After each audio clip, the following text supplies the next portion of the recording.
Thank you. Dear Michelle Bachelet, dear Steve, and members of the Conrad Hilton Foundation and jurors of the Humanitarian Prize, dear Jane Wells, and participant to the Global Philanthropy Forum, dear colleagues and friends from the humanitarian community. Last time I was in San Francisco was 40 years ago, and I really believed I would come back here much sooner, to a place that, for me at the time, symbolized so well for the French youth of my generation every characteristics of the American dream. With my two teenage closest friends, Frederic and Yvon, at the wheel of our exhausted third-hand Chevy, we were stunned by the gorgeous landscape from the Golden Gate Bridge. But my emotion today is of a different nature, as I am here to share our true euphoria last month in Geneva when Judy Miller, Vice President of the Conrad Hilton Humanitarian Prize, made public the choice of the jury. She and Princess Salima Aga Khan, as well as Bernard Kouchner and Cornelius Samaruga, delivered moving speeches that deepened our joy, our pride, as well as our sincere gratitude, which I would like to reiterate today, toward the Hilton Foundation and the members of the jury, of course, but also toward all those who have supported us, believed in us through a record 8 nominations. First, Michel Barnier, French Minister for European Affairs at the time, who encouraged warmly our first attempt 15 years ago. Then Javier Pérez de Cuellar nominated us twice with his unique, kind-hearted simpleness. Sergio Vieira de Mello, tragically slain in Baghdad, whose memory is so present in the hearts of many of us. Bernard Kouchner, the French doctor, co-founder of Médecins Sans Frontières, then head of the UN Interim Administration in Kosovo. Barbara Hendricks, the American-born lyric soprano. As goodwill ambassador for the UNHCR, she was and still is an unyielding advocate of our struggle to ban landmines and cluster munitions. Martin Barber, then director of the UN Mine Action Service, who believed strongly in the capacity of NGOs to steer the international community toward a mine-free world. And of course, Ari Neyer of the Open Society Foundation. We owe him the enthusiastic nomination that brought us here today. I also wish to express a very special thanks to an unknown person, Mr. Song Hak, chairman of the Cambodian Disabled People's Organization, who once wrote to the foundation a vibrant support letter. A driven companion of our early days, he has always been, for his 40,000 plus compatriots maimed by mines and exploded ordnances, an inspiring example of personal reconstruction. You can see that getting to stand here in front of you today has been no easy endeavor, as this coveted prize seemed determined to elude us, but here we are. And I wish to say that winning today is even more gratifying, as the selection process has been increasingly demanding of the candidates, and for sure, one don't win the recognition of the jury without a wholehearted motivation. I would also like to stress that our humanitarian action have drawn considerable benefit from being evaluated 6 times as a finalist. Indeed, unlike the endless controls inflicted upon us. Hold on. I do it again. Indeed, unlike the endless controls inflicted upon us by an overly cautious donors community, who, by the way, should think twice if they want to avoid smothering the humanitarian sector, which must be allowed to breathe, will require a flexible approach in order to stay reactive and mobile, in order to remain willing and capable to take calculated risks, including sometimes the risk of getting it wrong, and in order to stay creative, adaptable, and innovative in the face of an ever-changing humanitarian challenges. So, unlike with the escalation in mandatory controls, competing for the prize meant to willingly submitting ourselves to the in-depth analysis carried out by the consultants from the Foundation, who helped us identify organizational weaknesses and motivated our teams to correct them. I would like to stress now the importance of the prize as an endorsement of Handicap International renewed focus on humanitarian aid, a competence that we had, without realizing it, gradually neglected over time, to the point of being virtually absent from initial responses to humanitarian crises, to the point that our staff considered to be no longer within our mandate to intervene in emergency situations. Surely enough, allowing the situation to drift further would have meant turning our back on the raison d'être that had motivated the creation of the association. This is why, without renouncing the precious skills acquired over the years in longer-term development, a major effort was engineered in 2002 and 2003 to restore our emergency capacity, now hosted in a dedicated operational division. The success of this dramatic shift is self-evident when looking at our ability to deploy significant projects in Haiti and Pakistan, and now in Ivory Coast and Liberia, due to the large influx of refugees.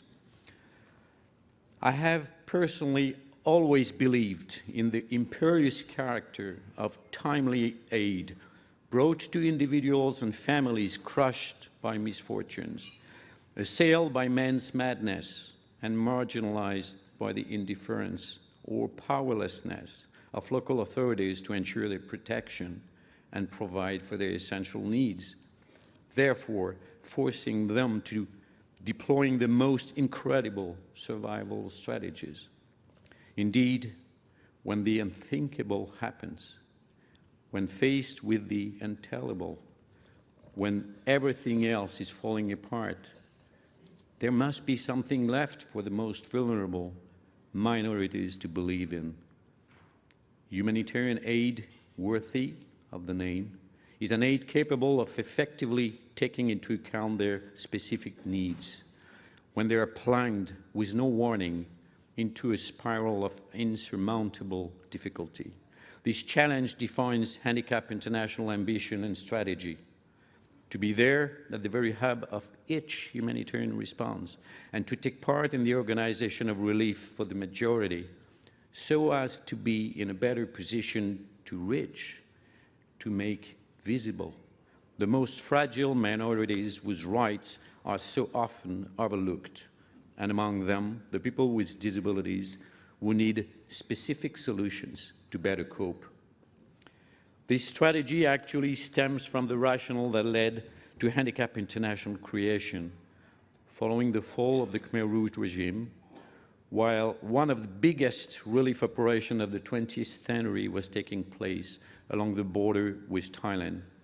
Handicap International is born of the refusal of the wisdom of the time, an unwritten but very real rule affecting notably people with disabilities during humanitarian crisis that we call the triple whammy law. Not only do they suffer the same consequences as the rest of the population, not only are they in a much weaker position to cope with an environment so degraded that it becomes hostile, consequently more at risk for injury or death. They will, in addition, too often be denied the very assistance they need because international actors think that the required complexity and quality of care would be impossible to provide in such difficult settings. In the end, at the very moment when people with disabilities and their families are torn between the impact of a crisis and their own particular vulnerability, just as they are most in need of attention, they are denied the provision of specific assistance, deferred until the crisis is over. Handicap International humanitarian actions are therefore underpinned by a determination to challenge this rhetoric for inaction, which can only be considered a denial of rights. Through experience, we learned key lessons fully applied to the most recent disaster. One, time matters in an emergency, both in terms of the ability to save lives and to lessen the severity of permanent and/or secondary disability. Two, the rapid mobilization of staff and the funds to make that possible are key. Three, being prepared for appropriate immediate intervention is of crucial importance. Four, so is the transitioning to a longer-term development perspective while still engaged in emergency assistance. Overall, the alleged complexity is no excuse to defer assistance, and there can be little doubt that the added recognition from the Hilton Prize will provide our advocacy with a crucial support for reminding authorities and donors of their obligation to protect and assist the most vulnerable at a time and within the space of a crisis. Humanitarian actors are often asked what motivates them to start a project all over the world. Our simple answer is all the remarkable stories of the people we have been lucky enough to meet along the way and whose destinies have been so completely changed, those to whom crossing the path of Handicap International gave a chance. To represent them today, let me introduce to you a young and beautiful woman. Mom lost her leg as the result of a serious bullet injury when she was less than 10 years old. Her childhood came to an abrupt end while trying to seek refuge at the camp of Kawidang during the fighting between factions along the Thai-Cambodian border. When we met her, she was sitting on her hospital bed, weeping silently, endlessly. It is Marie, my wife, who took care of her and made her first prosthesis. She was the very first child to be cared for by Handicap International. Married to Olivier, also present tonight, and mother of 2 lively children, she is here in the name of the hundreds of thousands who need and deserve our help in their struggle to overcome their fate. I wouldn't find correct to stand on this stage without saluting the other co-founders of Handicap International. It actually started all like a family affair, with a handful of close friends surrounding my brother-in-law, Dr. Claude Simoneau, his wife, my sister, Marie-Ève, my wife, Marie, and myself, not forgetting my father, who served briefly but proudly as our first president. Obviously, things have changed a lot over the years, and to be honest, none of us had any of the skills the organization is so rich in today. But their role in shaping what Handicap International has become commands that they be associated to this celebration. I wish to salute as well our teams and partners in the 60 countries where HI has projects going on, with a special thanks to Alima and Alphonse, who represent them all tonight.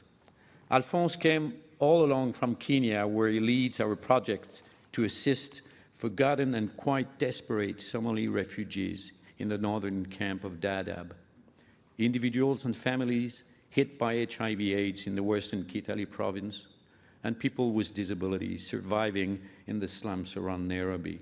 All projects which were studied in support of this successful nomination. Alphonse and his team must be praised for that result.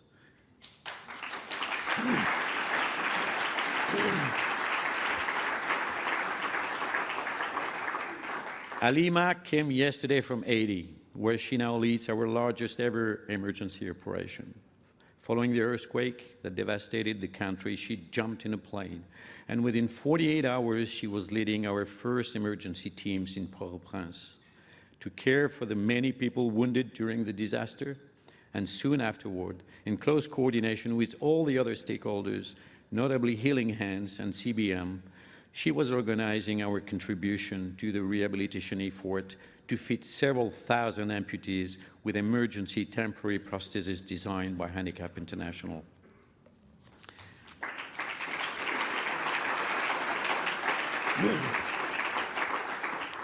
I also wish to salute the board members and teams of the 8 Handicap International national associations that now form the Handicap International Federation, a truly international organization established in 2009 in order to enhance our impact in the world's most underprivileged countries.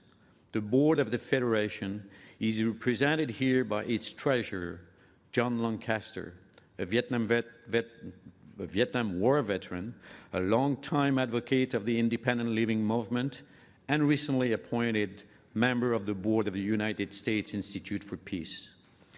The Handicap International Network is now present in France, Belgium, in Germany, England, Luxembourg, and Switzerland, and of course in Canada and the United States.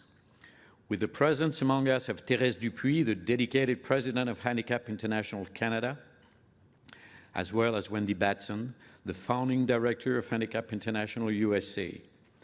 I first met Wendy in Laos 28 years ago when we started a joint program with AFSC to assist hundreds of villagers mutilated by unexploded cluster munitions with nothing like prosthetic services around. As Wendy will retire in June, I would like to take this opportunity to commend her lifetime commitment to serve destitute victims of war, first with the FSC, then with VVAF, and finally with us for the last 5 years, establishing solidly Handicap International in the US in an amazingly short time. And it is the opportunity as well to introduce to you her replacement, Elizabeth McNair, whose humanitarian experience led her in Haiti with the Community Housing Foundation, following several years with CRS, if I am correct. In nearly 30 years of indignation and humanitarian commitment, our contribution has been to demonstrate that a specific accompaniment of disabled people in the time scale and the space of an emergency is actually possible, and therefore constitutes an absolute imperious obligation for all. And I confess my excitement and pride to be presenting Handicap International achievement to the audience of the Global Philanthropy Forum. We know from first-hand experience the importance of philanthropy to furthering solidarity, equity, and fraternity, and improving humankind. So I am more than pleased to be in a position to thank you all on behalf of the community of humanitarian actors on the field for your collective and individual endeavor, and wish you all a happy 10th anniversary. Having Michelle Bachelet as keynote speaker at this year's ceremony in her new competence as Executive Director of UN Women is a true privilege for us. And I do hope that you will have noticed the major role played by women at Handicap International. To exemplify that characteristic and to conclude on a moment of collective recognition, I invite the people I named and are present to stand up to share the congratulations of the audience. Mom and Marie, please stand up.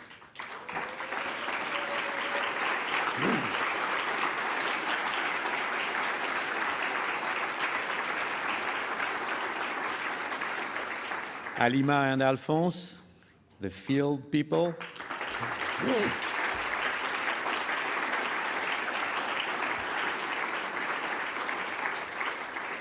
Thérèse, Wendy, and Elizabeth. John, I invite you to wave with your hands.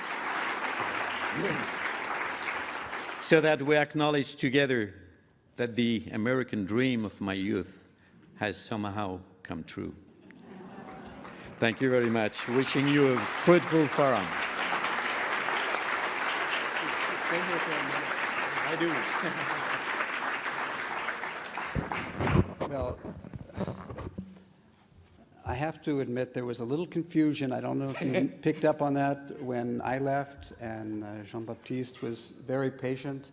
And the reason, excusez-moi, monsieur, but I had a $1.5 million check I was supposed to give to Jean-Baptiste, and he was very patiently waiting for that. So at this point, I would like to present this to you. Great. Okay. That was even better.